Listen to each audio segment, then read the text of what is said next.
Капитальный ремонт в средней школе Далакова начали еще в апреле прошлого года. Учреждение образования функционирует с 1977 года.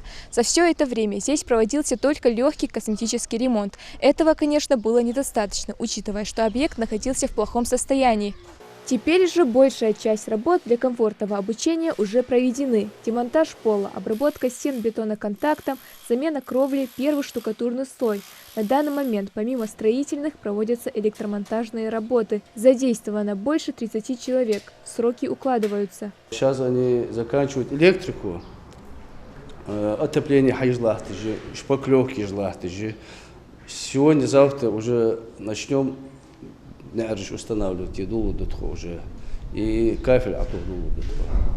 Разводка, в принципе, разводки они по санузлам тоже по мелочи осталось. В принципе, дарик как дал ангели дахтиш писадил уже. Школа рассчитана на 320 мест. Условия были некомфортными и для учеников, и для педагогов. Трещины на стенах и потолках, старые двери и окна. Также проблемы с водоснабжением, канализацией и электропроводкой. Теперь же все с нетерпением ждут нового учебного года, говорит директор Хади Манкиева. Чтобы вот такой капитальный ремонт был, я не помню. Давно работаю в школе, у меня стаж работы 37 лет. Я в этой школе училась. Закончила эту школу, первый выпуск этой школы. Потом вышла сюда на работу, и все это время, чтобы вот так вот нашу школу.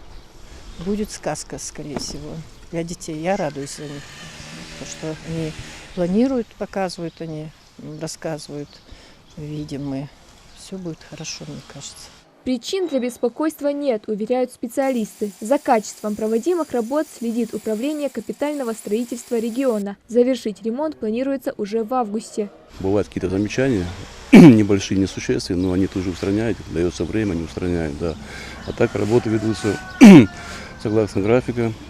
Материал соответствует проектно-сметной документации. Рабочий персонал тут в основном место привлекают. Местные жители, чтобы была работа какая-то для местных жителей, да. Вот, а так работы ведутся качественно. Капитальный ремонт в средней школе проводится в рамках государственной программы «Модернизация школьных систем образования». На этот объект выделено 74 миллиона рублей. По той же программе в этом году удалось отремонтировать 13 общеобразовательных учреждений. Работа на этом не прекращается. На 24-25 года у нас планируется проведение капитального ремонта в 42 объектах. На данный момент идет подготовка всех необходимых документов совместно с Минстроем для подачи этих объектов на конкурсный отбор для проведения капитального ремонта. Реализация этих планов позволит повысить в регионе уровень качества образовательного процесса и создать комфортные условия как для учащихся городских, так и для сельских школ. Малика Измайлова, Исмаил Кориков, Новости 24.